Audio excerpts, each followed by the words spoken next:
Honorable député de Scarborough-Saint-Charles.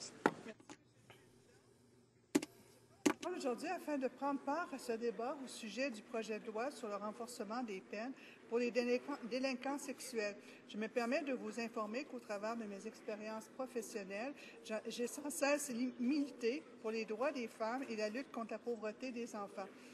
Il n'y a pas de plus triste que de voir des enfants dans des situations de vulnérabilité, que ce soit par manque d'encadrement familial, de violence familiale ou simplement parce qu'ils étaient au mauvais endroit au mauvais moment. Notre devoir à tous en cette Chambre est de nous assurer que nous prenons toutes les mesures possibles afin que nos familles et nos enfants soient en sécurité et nos collectivités plus sûres. Au cours des dernières années, un nombre important d'enfants, filles et garçons, ont été victimes de crimes sexuels dans beaucoup trop de collectivités au Canada. Cela a des effets néfastes sur plusieurs aspects de leur vie, sur leur confiance en soi, sur la capacité de faire confiance aux autres, sur leur santé mentale et bien d'autres. Tant de familles sont blessées, brisées et dévastées par ces actes criminels répréhensibles. De plus, ce projet de loi est un débat sociétal qui est complexe puisqu'il touche plusieurs paliers gouvernementaux, dont les municipalités, les provinces et les territoires. Il engage les forces de l'ordre, dont la Gendarmerie royale du Canada, les corps policiers provinciaux et municipaux. Il implique aussi plusieurs groupes d'aide et plusieurs professions, dont les groupes de protection de la jeunesse, psychologues, travailleurs de la rue, intervenants psychosociaux. C'est en tant que mère de famille, mais également en tant qu'ancienne présidente du regroupement des groupes de femmes de la capitale nationale, que je contribue à ce débat. Ce projet de loi ne va pas assez loin pour les femmes et les enfants qui sont confrontés aux horreurs que leur font subir les délinquants sexuels.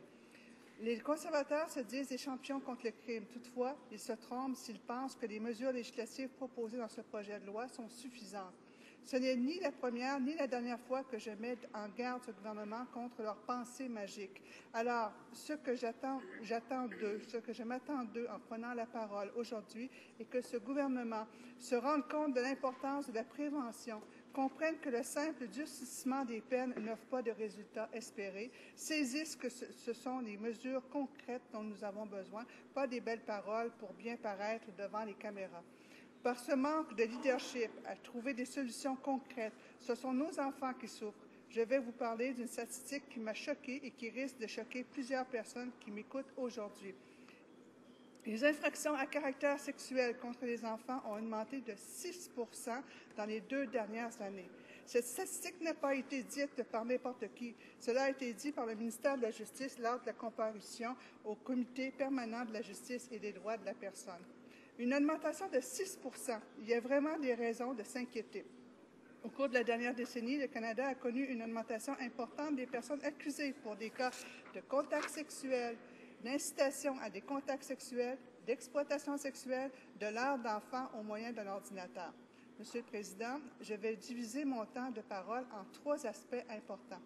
1. Je ferai une critique de la proposition des peines de prison plus sévères qui ne suffisent pas à enrayer le problème. 2. Je ferai un état des lieux sur les coupures faites au service de protection des citoyens. Et 3. Je mettrai de l'avant les réels besoins des citoyens et des citoyennes, soit des actions concrètes et complètes.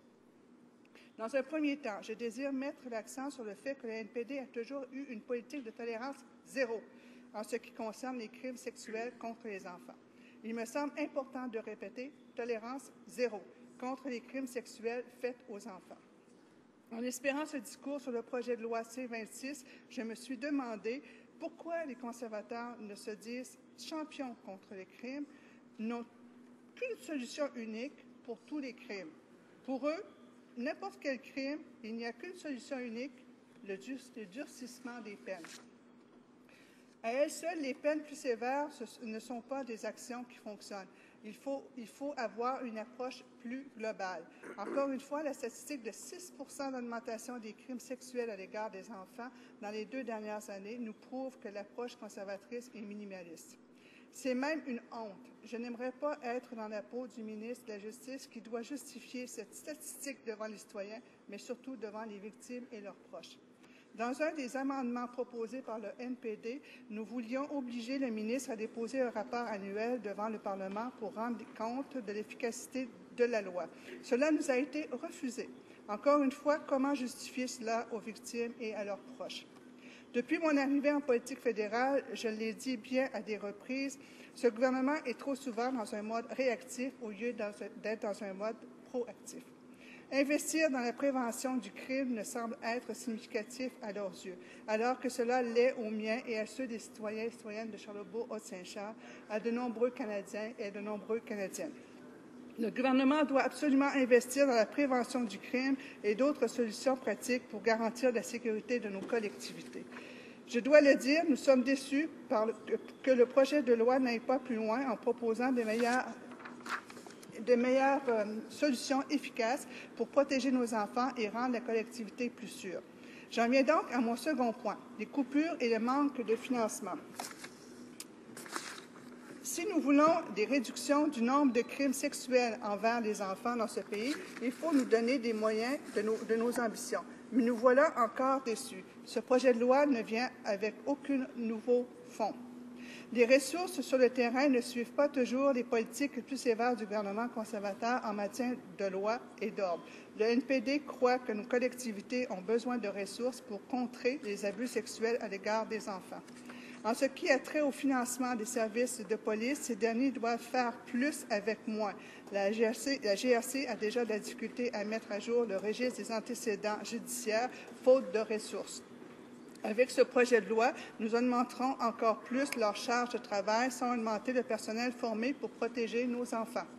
Ainsi, j'ai appris dernièrement, à ma grande surprise, que la GRC n'a pas dépensé les 10 millions de dollars qui étaient destinés au Centre national de coordination contre l'exploitation des enfants et autres projets antipornographiques infantiles, alors même que le nombre de signalements du public sur l'exploitation des enfants a augmenté de façon exponentielle. Comment ce gouvernement peut-il justifier cela? Mon troisième point, je désire parler de l'entêtement des conservateurs à ne jamais écouter les questions des membres des collectivités canadiennes et des experts. Au NPD, le processus d'adoption des projets de loi n'est pas fait à la légère. Nous encourageons toujours les comités pertinents à faire l'étude des projets. Nous rencontrons les experts, les associations et les professionnels en toute transparence afin de comprendre leur point de vue. Nous proposons très souvent des amendements basés sur l'argumentation des travailleurs et qui sont, eux, sur le terrain, qui connaissent les réalités des victimes. Ce projet de loi n'est pas différent toutefois de ce qui est récurrent dans le processus. C'est le fait que les conservateurs rejettent encore et toujours nos amendements. Nous comprenons leur jeu politique. Toutefois, ce qui m'offusque, c'est que les associations, les spécialistes et les professionnels qui ont témoigné en comité ont vu leurs recommandations être ignorées. Ce sont eux les experts, eux à qui nous demandons leur opinion, eux qui nous fournissent des éclaircissements. Alors, pourquoi les conservateurs ignorent leurs recommandations? Ce que nous voulons pour tout est pourtant simple. Que le gouvernement cesse de faire la sourde oreille et comprenne l'ampleur du problème. Soit ouvert, fasse preuve d'ouverture et accepte de travailler en collaboration avec les partis d'opposition et les experts. Pour terminer, si nous sommes ici, c'est parce que nous travaillons tous dans l'intérêt des Canadiens et Canadiennes. Ce n'est pas une tâche facile et nous n'avons pas toutes les réponses. Mais pour ce qui est des statistiques de 6 d'augmentation des crimes sexuels à l'égard des enfants diminuent, pour que les enfants cessent d'être victimes d'actes sexuels, pour que les collectivités aient plus de ressources afin d'agir tant dans la prévention que dans la condamnation des actes répréhensibles, nous demandons de faire plus. Nous voterons en faveur du C-26, mais je désire mettre de l'avant ma liste de doléances. J'encourage le gouvernement d'arrêter de se mettre la tête dans le sable en pensant que les peines plus sévères règlent les problèmes. Ce n'est pas le cas. J'incite le gouvernement de donner aux organismes de soutien aux victimes et aux policiers, aux policières, des moyens nécessaires pour qu'ils accomplissent leur mandat correctement face au nombre croissant des plaintes, notamment des pratiques sur Internet. Je demande au gouvernement d'écouter les avis des experts afin d'améliorer ce projet de loi. Quelles mesures servent réellement à protéger les personnes les plus vulnérables, comme les enfants? Comment et quand ces mesures seront-elles intégrées à leur politique? Merci, M. le Président. Questions and comments? Question et commentaire. The honourable member for Winnipeg North. Honorable député de Winnipeg Nord. Again, I would compliment the Merci, M. le Président. Je tiens à féliciter la députée quant à de nombreux aspects de son discours. Il y a plusieurs de ces aspects qui ressortent à parler de manque d'orientation familiale.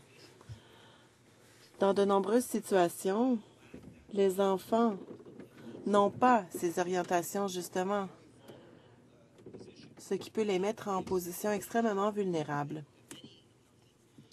On sait que bon nombre d'entre eux finiront par être exploités d'une façon ou d'une autre. Comme elle l'a indiqué plus tôt,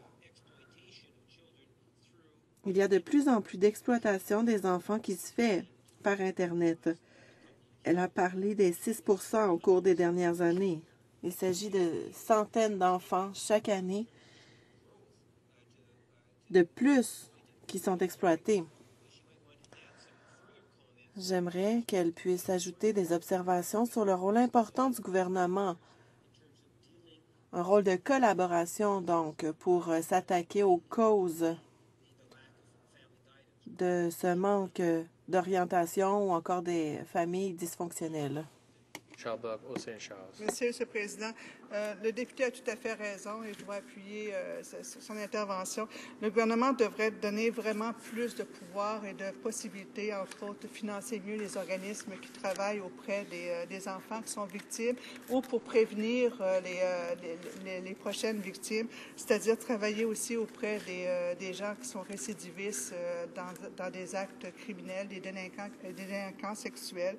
Il devrait donner plus de possibilités aussi aux policiers, aux policières d'intervenir et travailler évidemment en collaboration avec les municipalités, le corps policier des provinces et la GRC pour rendre plus efficace notre système et particulièrement avec l'avènement de l'Internet, c'est trop facile de faire un commerce sexuel. Merci.